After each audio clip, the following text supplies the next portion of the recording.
Hello, ladies and gentlemen, and welcome again to Syriana Analysis. I'm your host, Kevork Almassian. Thank you very much for tuning in to today's live streaming. I appreciate you all, whether you're watching this stream on YouTube or on Rumble. Today is the 23rd of December, 2024.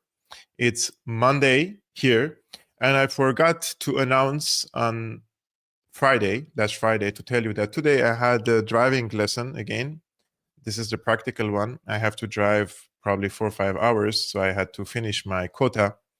And today was the last day, and now I can go and do my practical exam after I passed my theory exam. So my apologies that I had to do this live streaming at 8 p.m. Central European time, 2 p.m. Eastern American time. I see that some of the people came to the stream and they realized that this was going to be on a later time. So my apologies for that.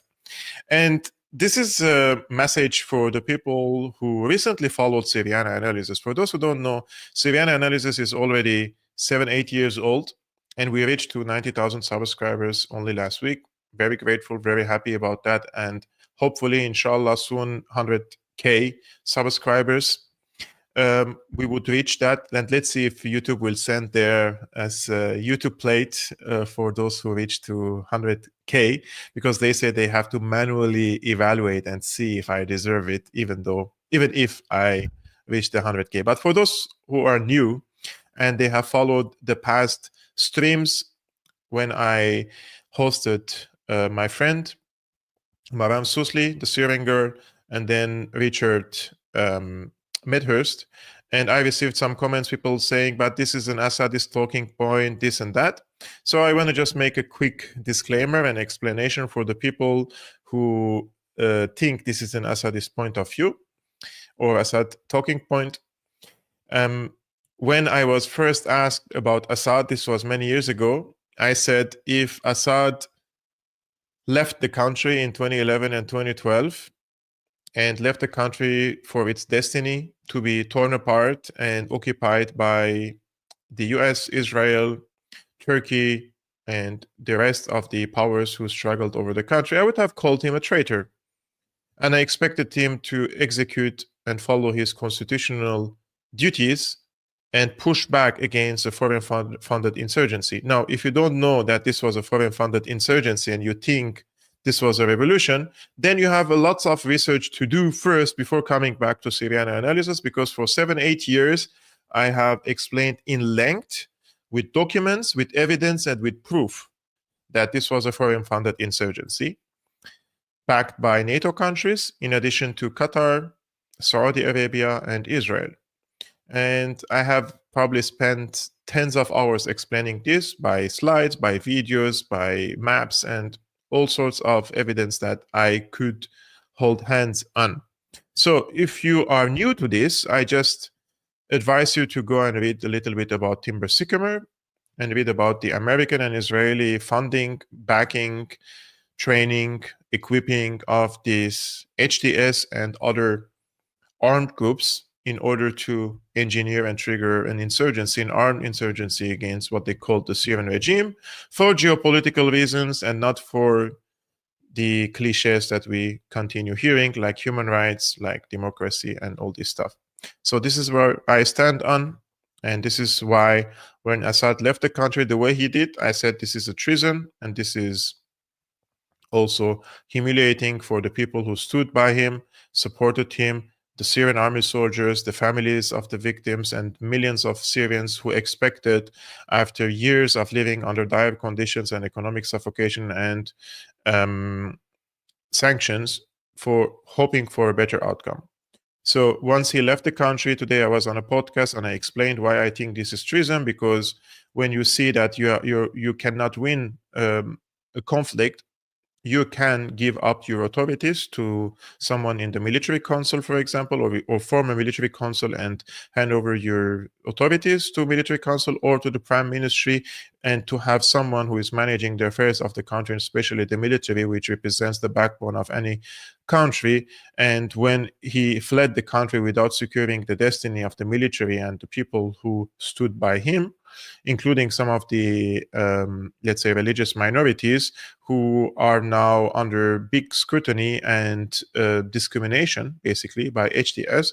Then he didn't execute his constitutional duties, but he fled for his life and with his family. I'm not saying that probably if I was in his place, I could have done the same thing. I don't know. But this is not a trait of a leader. The leadership requires you to secure the best outcome you could before fleeing the country, and this is something he hasn't done. So if you ask me this question in 2011 or in 2024, my answer is the same. I expect from the president, regardless who he is, if he was Assad, if he was Omar, if he was Ali, if he was George, if he was Kevork, I don't care the names. I expect from the leader of the country to follow his constitutional duties and protect the country against foreign intervention. And because this insurgency was funded by Turkey, by Qatar, by CIA, by MI6, by the Mossad, by Turkish intelligence, and different other countries with the tune of above $200 billion, then I expect him to withstand and fight against this, and also, of course, rely on some of the partners and the allies in this case, because Syria doesn't have $200 billion to invest in the military sphere in order to push back. So that's why Syria needed help from Iran, Russia, and Hezbollah, and some of the Iraqi groups in order to fight against foreign-funded insurgency. So my answer is again the same. 2011, I would have considered him a traitor if he fled, and in 2024 it's the same. Nothing changed. So I don't come from a position of someone who is a loyalist, but someone who is a realist and someone who is has expectations as a Syrian citizen from someone who represents the interests of the Syrian people. This is all what it is about. Therefore, now I am one of the people who oppose the HTS rule. I oppose the HTS ruling and conquest of Syria because they are backed by foreign powers. And this is something that I would like to, at the beginning of this stream, to explain that for the people that HTS at the end of the day, they're going to serve the interests of the US and all the powers which supported them, because without the funding and the equipping and the money and the weapons, they couldn't occupy the country. This was basically manufactured and organized and funded and trained by these foreign powers. This is as simple as it is. Now I'm going to play to you a very short video I made today, which I'm going to post it tonight on X after the video editing and everything.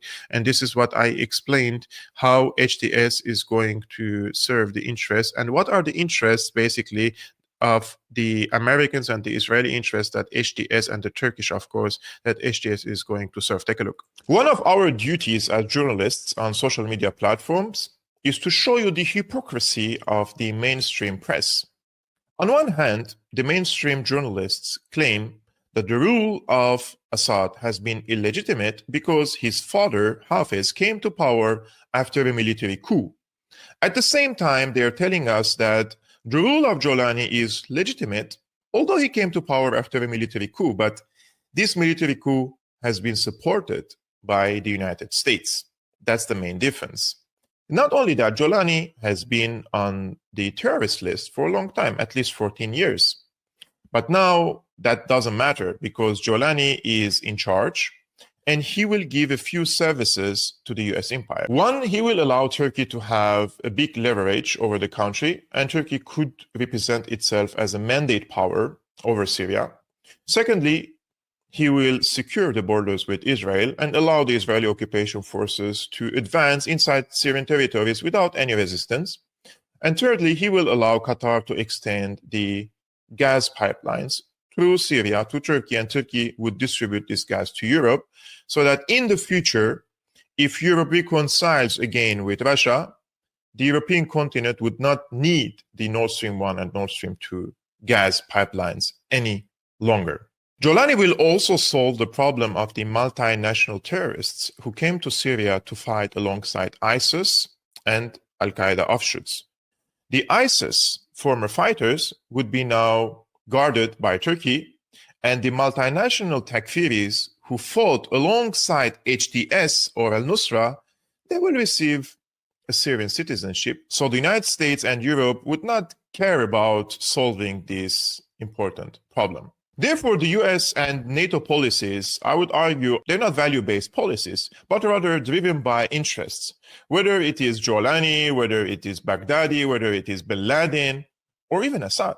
If Assad gave the Americans what they wanted him to, he would have been rebranded and presented to the press as a reformist and a Democrat, just like they're doing now with Jolani.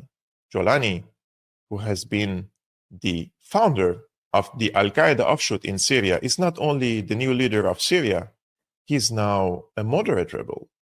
He's now a reformist. He's now a Democrat. He is also a diversity friendly. This is from the same playbook of the Democrats presenting to you the leader and the founder of the Al-Qaeda offshoot in Syria as a legitimate leader. Think about that. One of our friends says, what if the military betrayed him? Please, before judging him, confirm your info. And another friend says, dude, what's wrong with you? Assad was betrayed by Putin and Iran. You're serious? What could he have done by staying except being murdered in a real humiliating way? So there are many things that I could say about this issue. First things first, just for complete transparency, I have so much information that I can't reveal and I can't say now in public, and I will do it when I'm in a safer place. And so you can interpret it the way you want. However, I know so much about the last days, and I know concrete information, and I know lots of things that I couldn't say even on X, whether written or like on my streams, because this is not a game. If you think putting your face on a camera and revealing some information would be without consequences, you would be mistaken. And I myself, I don't have suicidal thoughts, and I don't want to harm anyone, especially contacts who are still in Syria, and I don't want to harm anyone from my family or myself. So now that I'm not in a safe place and my contacts are not in a safe place, I'm not going to reveal to you all the information that I know. However, my opinion is based on solid information. And the rumors that the people are circulating that Assad went to Moscow and he was held hostage there and they didn't let him come back, this is absurd and this is not true. Inaccurate completely. Once Assad returned, this was Friday, he was in Moscow, this was 3-4 weeks ago, and he returned the second day. He met with the foreign minister of Iran, Arakchi, and the third day he met with Ali Larijani, and the fourth day I'm told that he met with a senior military or security personnel from Iran. So he was in Damascus. He was seen by people in Damascus in his office. So all these rumors are completely incorrect. So what could he have done better, right? This is, I think, the question. What could have, when he returned from Moscow, I think he was already told that it's game over and there is an international deal. And in this case, he had, I think, between 9 to 14 days, and he was able to form a military council, like the chief of staff, the defense minister, and senior commanders, and presented them a plan, a political and military transitional plan that they would hold the country together. And when an Israeli attack happens against the vital infrastructure, especially the navy and the, let's say, the air defenses, so that somebody is operating and giving orders. But when you leave the country like that and you keep everyone in darkness, even your chief of staff and defense minister, foreign minister, and everyone basically, then you left the country to the wolves. And that's why I say this is treason. This is where I come from, right? I'm not just trying to make sensational arguments here. I'm just giving facts. You can still like Assad. This is like your personal opinion, right, about him. But I'm building my opinion based on the facts I have in my hands, and those are the facts that I have in my hands. And I told you back then there is no recording for Assad. Some people alleged that there was a recording for Assad, that it was not aired or broadcasted. This turned to be false. And some people said he was held hostage in Moscow. This is false. And the reason why I say this is a treason, because of the reasons now I explained, right? So in today's live streaming, I would like to mention a few things that, especially when it comes to Turkey and Israel, and I think this is important to see how Turkey and Israel are benefiting from this regime change war. And this is going to be now educational and not like commentary, because sometimes I host guests and we have a chit for chat. Sometimes I do like political commentaries and sometimes like educational and explanation. And this is going to be educational and I'm going to explain to you a few things. Now, a few years back, I wrote an article, basically, the rise and fall of Neo-Ottomanism in Syria. And back then, the circumstances and the factors in my hands were that the New Ottoman project in Syria failed because Turkey couldn't reach its goal of regime change. But now that it reached this regime change war, I just rewrote this article in order to present to you some of the facts that I think why Turkey was and still is very interested in Syria, and then why Israel basically supported and how they supported these so-called rebels in Syria. Now, since the outbreak of the Syrian crisis in 2011, there was one country which has played a pivotal and very controversial role, and that was Turkey, right? Like for the Turkish politicians, Syria wasn't just another neighbor. It was the key to regional hegemony in the Middle East. Syria was the key for Turkey for regional hegemony in the entire region. But how did Turkish ambitions shift from a policy of zero problems with neighbors to what many call now zero friendships with neighbors, right? So let's see this story, how it developed. Now, in June 2011, a Western diplomat revealed a significant proposal made by Turkish president back then, or back then he was, I think, prime minister, I'm not sure, but basically by Erdogan back then. And this was in June 2011. So 3 months after the eruption of the so-called revolution against Assad. And he sent his foreign minister back then was Davut Oglu, and he met with President Assad. So Erdogan presented a deal to Assad. This was in June 2011. What was the deal about? Assad should allocate a quarter to 1/3 of his cabinet positions to members of the outlawed Muslim Brotherhood, which Turkey has enormous influence on. And in return, Erdogan promised to Assad basically to use everything in his capacity to end the rebellion in Syria. Now, back then, Assad rejected the offer, and just after he rejected the offer, 1 month after, Turkey and Qatar established what is called the Free Syrian Army, and then the political wing of the opposition called Syrian National Council. These two bodies, the military and the political wings, were directly supported and funded by Qatar and Turkey. Now, to understand this dramatic shift in the Turkish approach, we need to dig in a little bit deeper into history, right? And I think this is when I would like to bring a quote from William Faulkner, and this is a controversial quote. Back then he said, quote, "The past is not dead. In fact, it's not even past." So in the case of Turkey, with its Ottoman legacy and Ottoman history, it seems that William Faulkner's quote applies on today's Turkey or Neo-Ottoman Turkey as well, by saying the past is not dead. In fact, it is not even past. And it seems that for Erdogan, the Ottoman Empire's legacy is very much alive up until this moment. So the Ottoman Empire, if we want to go back a little bit in history, originating in the Balkans, once stretched its influence basically across Mesopotamia, Egypt, the Arabian Peninsula, and North Africa. And they were able to stretch this influence all through Syria. That's why they gave Syria the title Sham Sharif, and in Arabic, Sham Sharif means the honorable Levant. Therefore, Erdogan's neo-Ottoman ambitions saw Syria as the gateway to reclaiming this historic sphere of influence in the region. So the opportunity came for Erdogan during the Arab Spring, and this was a perfect opportunity. And in 2011 and 2012, Islamist groups, particularly the Muslim Brotherhood, they rose to power in Egypt and Tunisia, and also partly in Libya. And it was a political moment Erdogan couldn't ignore. That's why he extended support to Islamist factions across the Middle East and North African region, including in Syria. But this support came at a cost, because the AKP government provided financial and logistical support to the Syrian opposition, both political and military. This included, of course, groups like Al-Qaeda linked Al-Nusra Front, which later rebranded to HTS. The same group which occupies today Syria, they're the ones who were directly supported by the Turkish intelligence and by the Qataris and by the CIA. And this was first Al-Nusra Front, then rebranded by the Americans to HTS.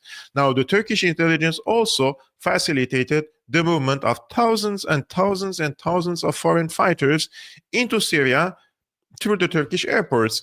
And this led to the emergence of ISIS, right? So basically, Turkey's role, whether directly or indirectly, is responsible for the rise of Al-Nusra Front, the offshoot of Al-Qaeda, and ISIS in Syria. Now, what some call strategic support, others label it as state terrorism, because Turkey could argue and say this is a strategic support for our friends and allies in Syria, but others see it as state terrorism against a neighboring country. Now, Erdogan's policies have had devastating consequences for Syria and for the region. His neo-Ottoman ambitions have fueled a conflict that displaced millions of people and destabilized the Middle East and sent hundreds of thousands of refugees more to Europe, right? So now the question is Turkey's involvement in Syria a quest for regional leadership or a revival of an imperial past?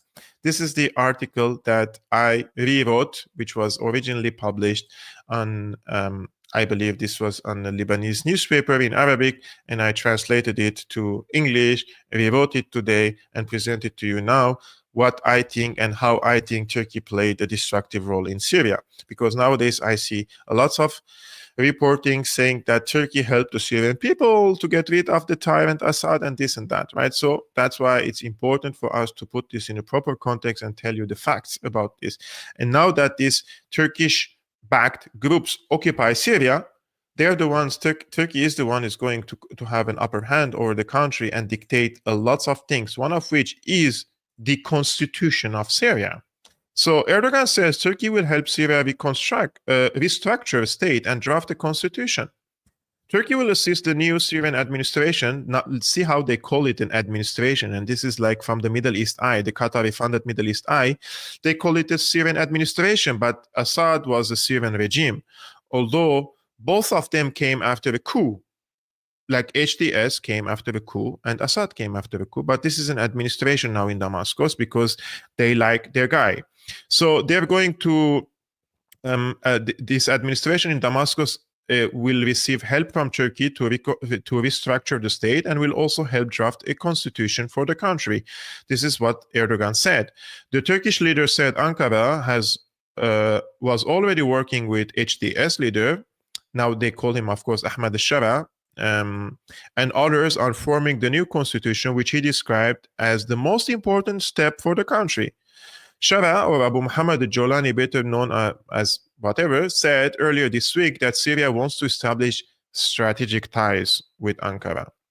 Ankara believes that reconstruction is an essential condition for the return of nearly 3 million Syrian refugees currently living in Turkey, and Turkish officials also expect the international community to lift the sanctions imposed on Syria during the Assad regime. You see, Assad is a regime and HTS is just an administration.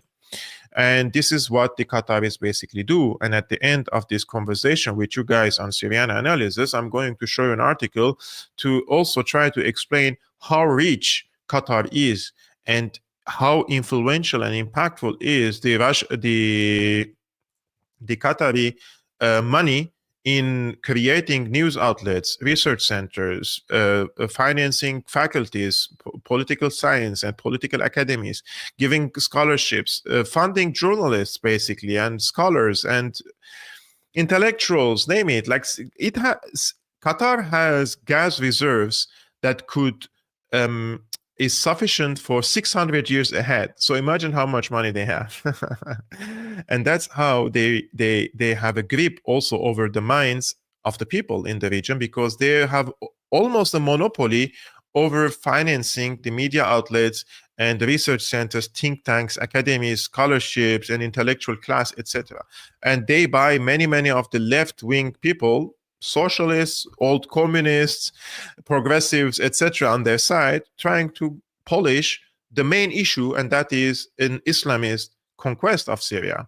So imagine you have analysts, you have authors, you have journalists, you have activists, you have think tanks, many of them in the region.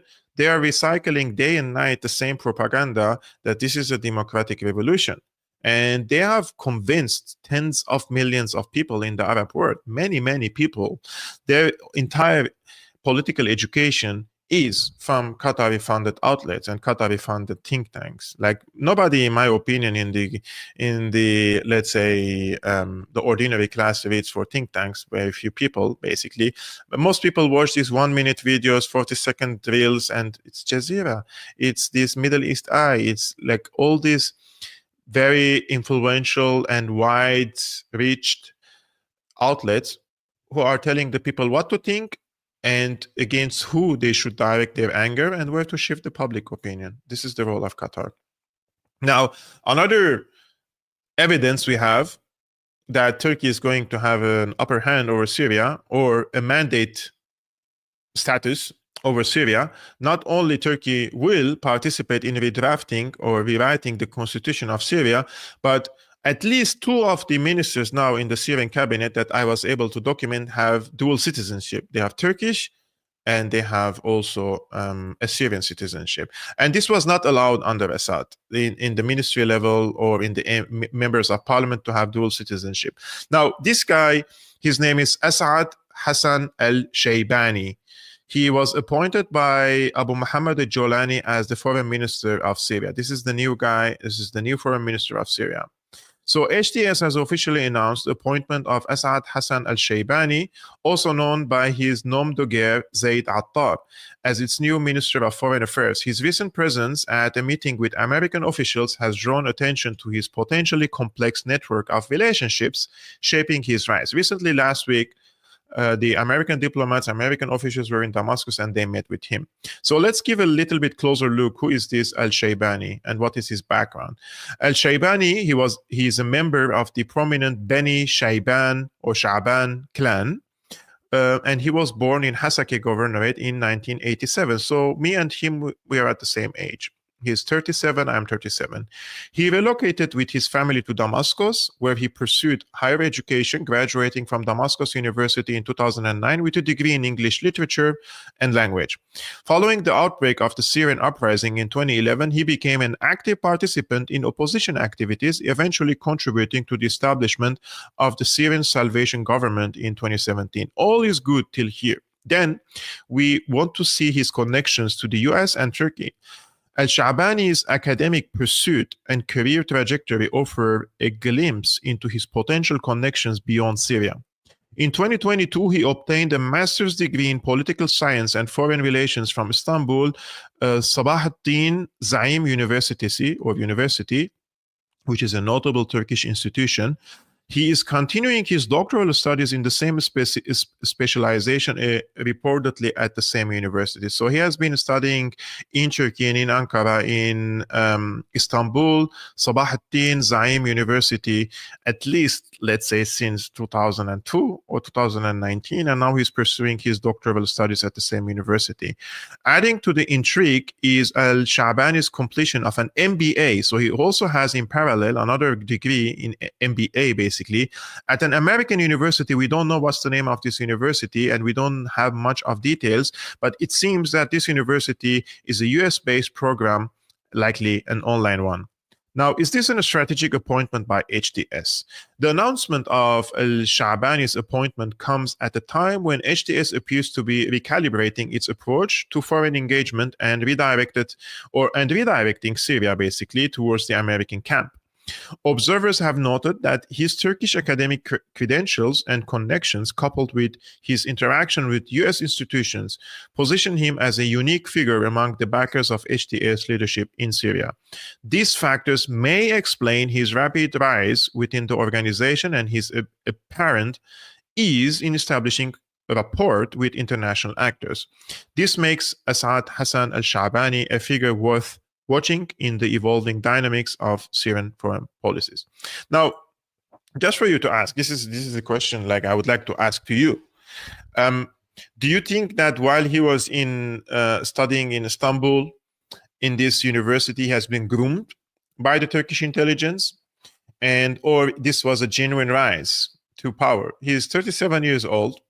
He also pursued an MBA degree, an online one, at an American university. So was he like groomed? Was he supported by the academic circles and political circles in Turkey and the United States? I would not rule out that at all, especially that he was the one who Abu Muhammad Jolani has picked as his foreign minister.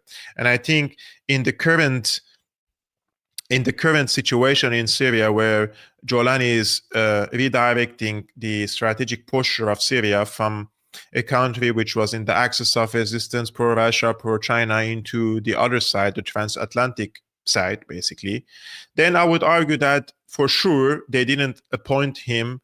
They did appoint him because he is he has at least good connections with the Americans and with the Turks in order to reach and pursue of this strategic goal, or reshuffling the country into different orbit. So I wanted to also show something. Basically here, another appointment basically by Jolani, which is a little bit less of impressive than the previous one.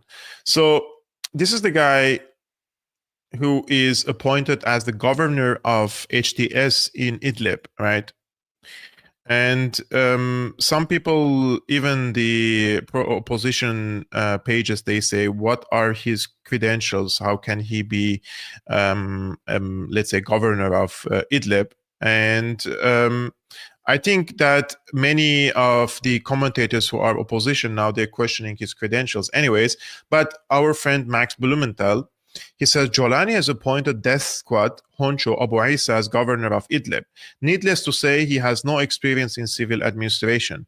Jolani has also reportedly installed militiamen and clerics from the Turkish-backed Ahrar al-Sham as governors elsewhere. He made these moves as the US removed 10 million bounty on his head because it cares so deeply about freedom and democracy. I totally agree. And as we speak, guys, we just received news from Syria that a Christmas tree in the Greek Orthodox town of Sokelbiya, settled by the ancient Greeks as Seleucia in Hama countryside, was set ablaze by foreign fighters affiliated with the Turkish-backed HTS jihadist organization. So, this is the scene that we, this is the video that we received from Syria, basically.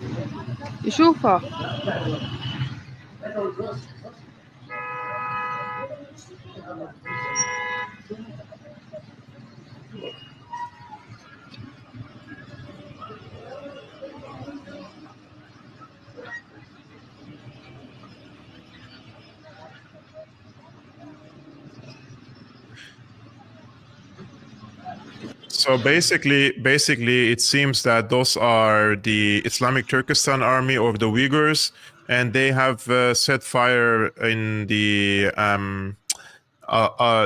Christmas tree in Sokelbiya, which is a Christian town in the countryside of Hama.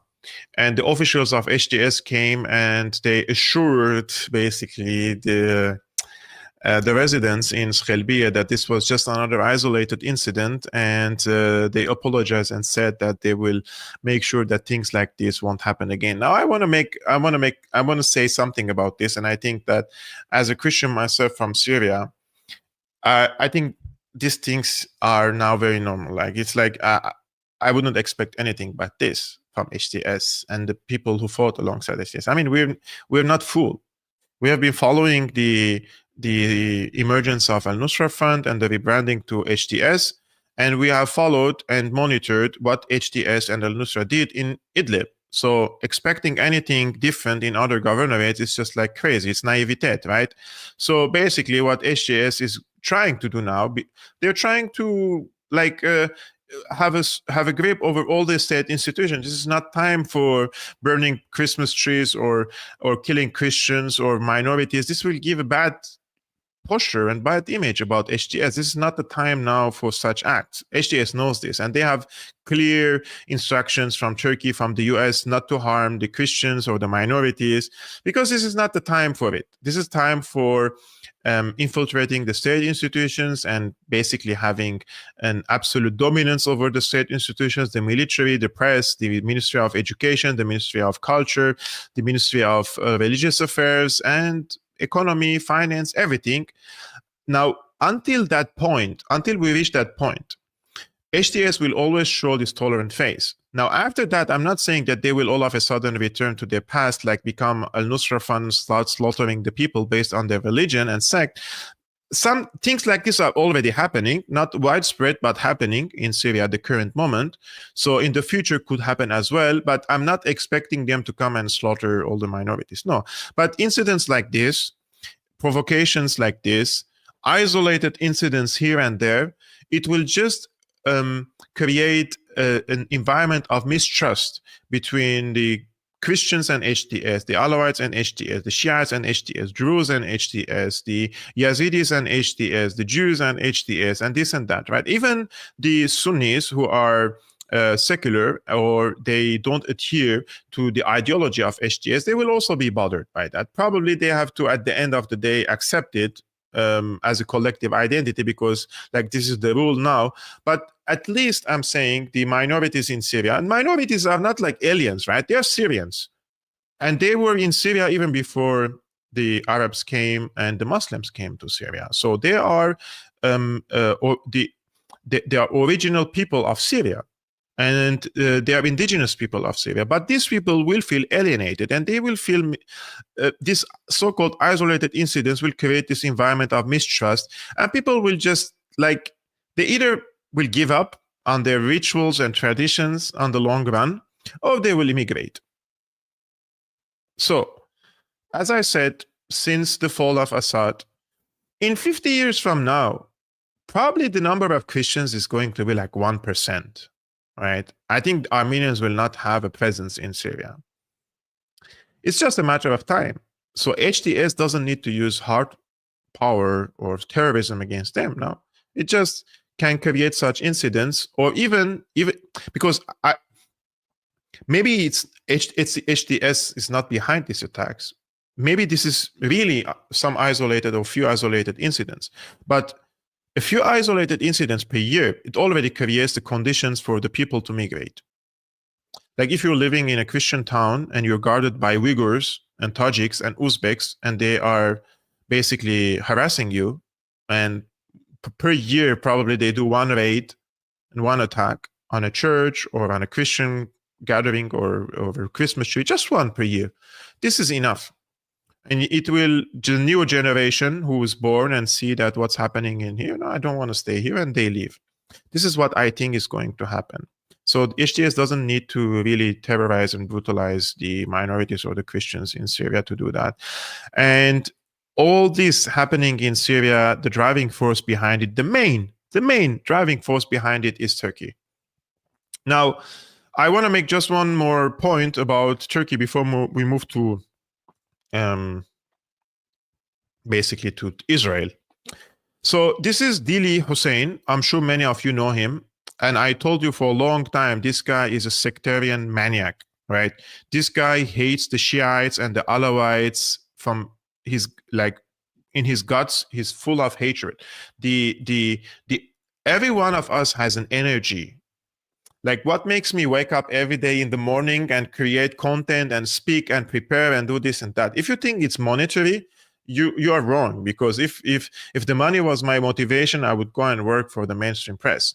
But I have two energies that drive my work basically every day. It's the love for the people and for the country which I belong to, and also the hatred for the politics of the imperialists in my country.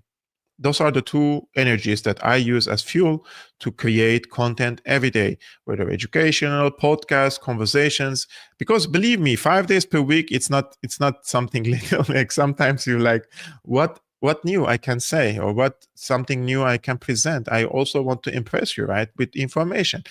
But this Dili Hussein, or Dili Hassan, this guy is full of hatred to the Shiites. Like, you don't need like, you need only to have below average IQ and some skills in noticing patterns, and by reading his posts, you will know, right? And this guy is in Syria now, whitewashing the HTS in the rebranding, and he has been a long supporter of Al-Nusra Front in Syria, which was back then on the terrorist list. But you see, these people never, I'm not calling for arrest of these people. No way. I'm an free speech absolutist. I'm just showing you the hypocrisy, demonstrating the hypocrisy. Like someone like Vanessa Beeley, or someone like Richard Medhurst, or many others who were basically stopped and their electronics were confiscated on charges of supporting a prescribed terrorist group, for example, right? Or on doubts or suspicions, etc. And they meant Hezbollah or Hamas or the Palestinian and the Lebanese factions. But when it comes to people like Dili Hussein, they would never do something like this, because those are useful idiots for the empire. There is no other way to put it. And some people, I would argue, I'm not saying Dili Hussein is one of them, but I would argue that some of them are MI6, right? They wage these psyops against the Muslim people and Arab people in the region, and they direct their anger against the Shiites and create sectarian strife in the Islamic and Arab world.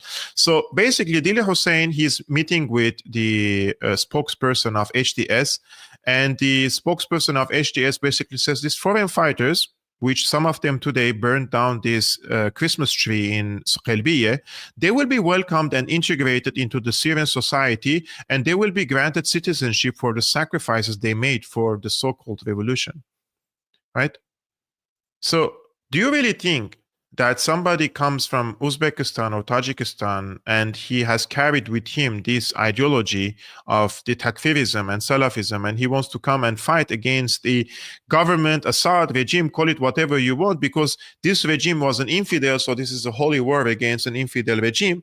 Do you really think this is going to integrate into the Syrian society? No, he's not going to integrate, but he will bring his so-called values and radicalism with him and radicalize more Syrians.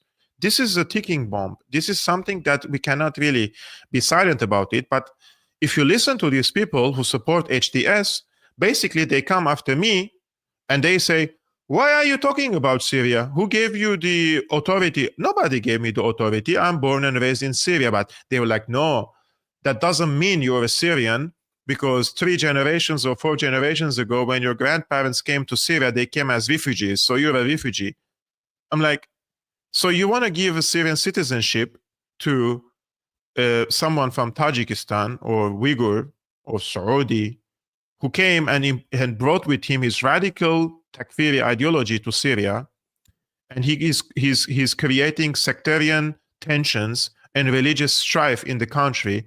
Those are the ones who deserve to have a Syrian citizenship and have the right to have an opinion, basically, about Syria, a place where they were not even born and raised.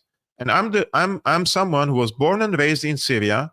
My grandparents were survivors of the Armenian genocide. I'm an ethnic Armenian, but I was born in Syria and raised in Syria and studied in Syria, and I speak Arabic. أنا بحكي عربي يعني بطلاقة، يعني أنا بحكي عربي مثل لغة يعني إذا واحد بيحكي عربي هون مشان يعرف، يعني I speak Arabic like my mother tongue, and sometimes I speak Arabic better than English, and I speak with an Aleppi dialect, right? Who are these people to come to my country and receive a citizenship? This is a serious question. But people like Dili Hussein, they do this propaganda, they do this brainwashing and whitewashing of HTS. But do you know what Dili Hussein and others don't tell you? They don't tell you that this HTS and other so-called rebel groups were supported basically by Israel. However, our friend Kit Klarenbeck, who is a brilliant investigative journalist, he has published his Substack article called Israel's Support for Syrian Opposition Exposed. So I'm sure if you have Substack, you can go and follow Kit's account there, and you can read this article. And I just want to read a few segments of it for you to understand the extent of the Israeli support for these rebels, right? And he says, in the wake of ultra-extremist militants Hayat Tahrir al-Sham seizing Damascus, Zionist entity premier Benjamin Netanyahu gave a smug address from the Golan Heights, Syrian territory illegally occupied ever since 1967. Along the way, he took personal credit for the fall of Assad government and the Syrian army's defeat, while pledging the ground on which he stood would be part of Israel for eternity. This was a video where he stood in Quneitira and in some of the hills there, and he said that this territory is going to be forever for Israel. Tel Aviv's criminal seizure of yet further territory from its neighbors was an absolutely inevitable upshot of Syria's collapse.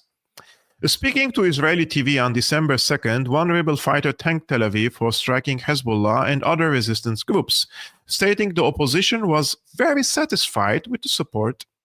And he added, "We love Israel, and we were never its enemies. Tel Aviv isn't hostile to those who are not hostile toward it. We don't hate you. We love you very much." So, while never acknowledged in the mainstream, the Zionist entity's sinister alliance with extremist opposition groups arrayed against Damascus has long laid in plain sight. Foreign policy spelled out in detail Israel's secret program to back Syrian rebels. It documented how, since 2013, Tel Aviv armed and funded at least 12 rebel groups in the country. The ostensible purpose was to prevent Iran-backed fighters and militants of the Islamic State from taking up positions near the Israeli border. The Israeli entity's military transfers to anti-Assad opposition groups were vast. They included assault rifles, machine guns, mortar launchers, and transport vehicles. Israel even provided salaries to rebel fighters and supplied additional money the groups used to buy arms on the Syrian black market. Initially, arms transferred were mostly US manufactured, but these were later switched to non-American weapons, apparently to conceal the source of the assistance. In providing this largesse, Tel Aviv relied on relationship it developed with individual commanders of extremist militias, sending assistance directly to them. Representatives of these factions would communicate with Israeli officials by phone and occasionally meet them face-to-face in the Golan Heights. Foreign policy records, as a result of Israel's humanitarian and military assistance, many residents of southern Syria came to perceive it as an ally. Under its auspices, SAA forces or the Syrian forces returned to areas adjacent to the Golan Heights, while Russia promised to keep Iran-backed militias 80 kilometers from the area and not to start hindering Israeli strikes on Iranian targets across Syria. Despite this, Tel Aviv didn't desert its murderous surrogates. As government forces closed in, rebels reached out to their Israeli contacts and asked for asylum. They and their immediate family members were duly permitted to flee to Israel, Jordan, and Turkey with Tel Aviv's assistance and protection. One of these groups, by the way, if you are new in the Syrian saga, was the White Helmets. And the White Helmets is they call it a humanitarian organization which rescues people under the rubble. Yes, they do this work. However, they also do some other work, which is creating propaganda materials to manufacture consent for foreign intervention in Syria. And the White Helmets were basically founded by a former MI6 officer. And this was like an organization created by a British intelligence asset, basically, to manufacture consent in Syria by manufacturing or establishing chemical attack theaters and staging events in order to invite foreign intervention in Syria, including completely faking chemical attack scenes like it happened in Douma in 2018. And to go one step further in the conspiracy, this guy who lived in Istanbul and had a big bank of secret information in his pocket, basically, especially after the scandals of the chemical attacks in Syria and the investigations of reputable investigative journalists proving that at least the Douma chemical attack was staged by the White Helmets. which James Le Mesurier, who was the founder of this organization. So suddenly this guy falls from the balcony and he dies in Istanbul, right? So I would say that just like Epstein didn't kill himself, James Le Mesurier didn't fall from the balcony by himself. Rest assured about that. This is what I believe. So now that I've been saying about this Israel's direct support to the so-called rebels in Syria for a very long time now, and I've been called an Assadist and spreading Assadi propaganda and this and that, which I don't care at all. Now that this has become like a common knowledge, and this is Yigal Levin, and he's Israeli reserve officer, basically, he writes about this issue, right? Now that it comes from the horse's mouth. He says, somewhere in Syria, the locals who warmly welcomed Israeli soldiers are not just random people. Throughout the civil war, Israel supported the rebels in southern Syria with humanitarian aid, medical assistance, evacuations, treatment of fighters in field hospitals, and even arms supplies, as well as occasional air support. Sometimes, as they say, on special occasions. The delivery of humanitarian aid and medical treatment was openly and officially acknowledged long ago, several years back. However, arms supplies were a taboo topic only discussed in whispers. Now, with Assad's regime no longer in power, such matters are spoken about freely. Moreover, it all happened 6 or more years ago. For the Israeli forces, these people are not strangers, and for the locals, Israeli soldiers are not enemies. Their arrival is no surprise. So basically, a few years ago, when it was a taboo to speak about it, it was an Assadist talking point. I was the Assadist. Now that Assad is gone, I was telling you the truth. Now that Assad is gone and the Israelis are saying these things, it is no longer an Assadist talking point. Just like the conspiracy theory. A conspiracy theory is considered a conspiracy theory today, but a few months later, a few years later, when it's proven to be correct, then it's no longer a conspiracy theory, but the damage has already been done, right? So this is an unfortunate vicious cycle that we are turning around, basically, and harming ourselves in the region over and over again. But in this case, when we see all this support for HTS from Israel, US, Saudi Arabia, Qatar, Turkey, and many also Western governments, basically, I'm reminded by the conversation with Richard Medhurst last Friday, when he told me during the conversation, when you make a deal with the devil and you dance with them, you don't get to choose the song or the tune. Beautiful. When you make a deal with the devil and you dance with them, you don't get to choose the song or the tune. It's heartbreaking to see. And all those people who thought they're going to get democracy and human rights are in for a very rude awakening. You know, when you make a deal with the devil, and I'm talking about Turkish intelligence and British intelligence and CIA and everybody who helped destabilize Syria, when you make a deal with the devil and you dance with him, you don't get to choose the song or the tune. You know, you think you're liberated now, but just wait till Syria is sucked dry by all these countries, and look how they're not lifting sanctions. So, you know, look, I remember there was an interview with Wolf Blitzer, and he was asking Blinken, are the Golan Heights Syrian or are they Israeli? And he said, well, they're going to be considered Israeli as long as Assad is in power. Okay, but Assad is gone. It's gone. Have you changed your position, Mr. They Blinken? occupied more. Still the Secretary of State. Yeah, exactly. They took more, and the Americans kept the same position. So, you know, everything we predicted is unfortunately coming true, and Syrians are going to live in an even more miserable state, and it's heartbreaking, you know? Yeah, it's heartbreaking, but people fall for it over and over again. And one of the reasons why they fall for it, because there is a consistent, organized, powerful indoctrination, psyop, propaganda, call it whatever you want, by many major media outlets in the Arabic world, mostly supported and funded by Qatar. I've been saying this again since 2017, and I came under big fire by Al Jazeera.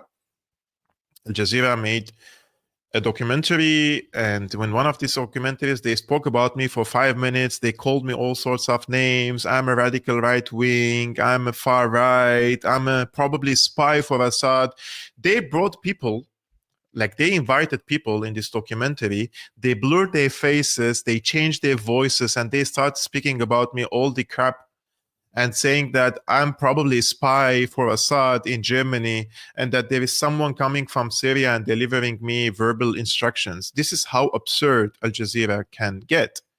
And there are many, many people, I assure you, probably tens of thousands of people who believed that lie about me, and they acted upon it. And I came under physical attacks, verbal attacks. Like I had to live in a big fear here for some time, because people watched Al Jazeera.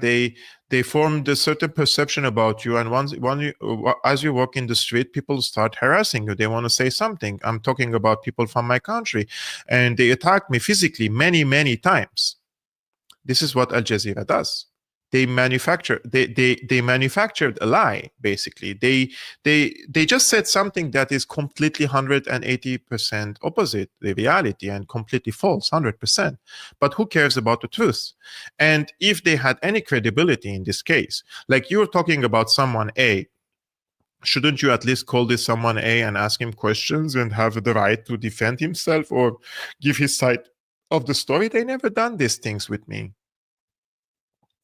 And they have created big lies about Syria, right, in order to push for this regime change war. And they supported ISIS, they supported al-Nusra, they supported all sorts of shades of terrorist groups in Syria, and they gave them legitimacy. So the people can no longer see them as terrorist groups, but rather just a natural reaction to the Assad tyranny, right? This is what Al Jazeera did. And today I was reading an article, and this is I just summarized the parts that is important for us. This is in the Middle East Forum. What is Qatar doing in Eastern Mediterranean? So if there is one country in the world that doesn't need for gas, it is Qatar. The small Persian Gulf Emirate may rank third in proven gas reserves after Russia and Iran, but with only 360,000 Qatari citizens. Even with Qatar's enormous energy footprint, its reserves can power the country for more than 600 years. Qatar has spread its gas income widely. So check what they also invest in. The Qatar Investment Authority, the country's sovereign wealth fund, is worth more than $500 billion. So the Qatar Investment Authority is worth $500 billion. That doesn't account for money the tiny gas giant uses to subsidize media, spreads around to charities and universities, or covertly channels to support Islamist causes and perhaps even US designated terror groups. This is the part I was trying to tell you. They do it all the time. They do it all the time. They send money to subsidize media outlets. They spread around to charities, universities, think tanks, and also to terrorist groups such as Al-Nusra Front, such as probably even ISIS in this case. While Qatar distributes gas internationally and invests in a gas plant in Texas, the rapid expansion into the Eastern Mediterranean gas fields goes beyond supply and is at sharp dissonance with previous Qatari strategy. Nor does the gas market justify Qatar's pivot to the Eastern Mediterranean. Instead, Qatar's establishment of a significant presence in the Eastern Mediterranean suggests a geostrategic desire to establish a presence in an increasingly strategic region. Qatar's Eastern Mediterranean strategy also may involve Turkey. Turkey's government long has promoted pipeline networks that would violate Cyprus's territorial waters and cut off Israeli ambitions for pipeline connections to Greece and Cyprus. So Qatar is more diplomatic and polished than Turkey, but both countries promote the same Islamist agenda. Basically, it's the Muslim Brotherhood agenda. Too often, they take advantage of the compartmentalization of US bureaucracy and those of its allies. Anyways, I think the next step for Qatar and Turkey is going to be Egypt. Egypt is, just in my opinion, I think that they will try to destabilize Egypt again. And they will create the conditions to mobilize enough Muslim Brotherhood people in Egypt from the gate of Palestine by saying Sisi is a collaborator with Israel and that he allowed the genocide to happen in Gaza. And they will try to destabilize Egypt, not for the good reasons, but for the bad reasons, right? because we know that Sisi collaborated with the Israelis and he has share in everything. But this is not why Qatar and Turkey are doing these things. They want to establish a region that is under absolute hegemony of the US, and they are doing this through non-state actors such as the Muslim Brotherhood, such as HTS and the rest. And because Qatar has an enormous money, as you see, and because Turkey has this neo-Ottoman legacy in the region, they will succeed in convincing tens of millions of Arabs and Muslims around the world. And they have already done that. And as you have enormous wealth, and also you're financing media outlets, research centers, universities, academia, scholarships, journalists, activists, freelancers, enormous funding. You will see many, many people standing with Qatar, including professors, intellectuals, academics, many, many people. Money speaks. I have come across many, many professors and intellectuals, which I believe truly that they're corrupted. You can buy them and they could sell you anything you want.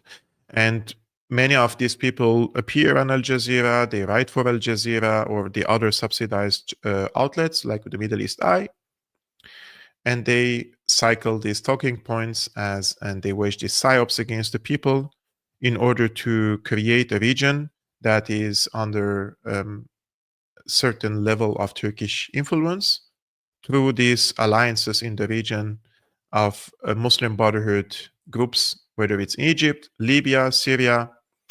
So I think that the region is not going to witness peace soon, but this is going to embolden Erdogan. And my fear is that Erdogan, before heading to Egypt, he may have another business to finish. I think this is going to be in Armenia, in order to force Armenia to open a corridor between Azerbaijan and Nakhichevan. And this could happen in the Sunni region in Armenia proper. So we have to keep an eye on that. And I will definitely report about it if it happens, and I will definitely analyze it if it happens. God forbidden, of course, I don't wish that would happen, but those are just realistic scenarios that I have to speak and warn people before they possibly happen, right? Guys, I'm very happy that I did the live streaming today. I was very upset that I forgot to tell you that I'm going to do it at 8 p.m. Central European time, 2 p.m. Eastern American time, because I had, as I mentioned, the driving lessons. This was the last one that I had to drive. I had to finish 4 or 5 hours of a quota. Now I can go and do my exam. I'm going to take a vacation 24 and 25 of this month. So tomorrow and after tomorrow, we don't have live streamings. I want to spend it with the family. 26, I'm definitely going to do another live streaming. So if you are new, I would really appreciate it if you subscribe. We are now over 90,000. Let's go to 100K.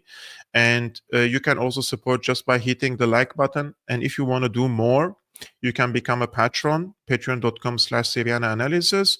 Or there are other means like buy me a coffee and other means, all, or premium member on YouTube, etc. All are in the description below. I highly appreciate every single one of you who is watching this and supporting Syriana Analysis. And I will see you on the 26th of December. Peace be upon you, upon your families. Salam.